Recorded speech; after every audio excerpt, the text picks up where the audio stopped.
नी पग कोल तीन चार पक्के मुंडा बाहर लिया बीटा उत्ते सुटदा है टप्पे बुढ़ा टाउन करे रन नी कलम दे नाल नाल आउन करे गन नी पर पानी कोई फैन दी एक करी।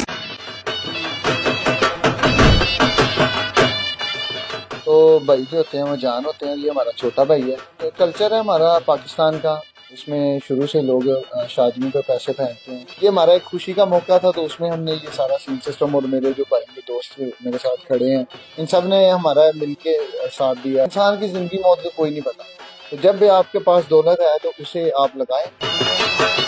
तो अल्हम्दुलिल्लाह हमने अपने भाई की शादी के ऊपर पूरे शौक करने थे और वो हमने किए हैं। दोस्त हमारे अमेरिका से आए हैं, जनाब कुवैत से आए हैं, सऊदीया से आए हैं, दुबई से आए हैं।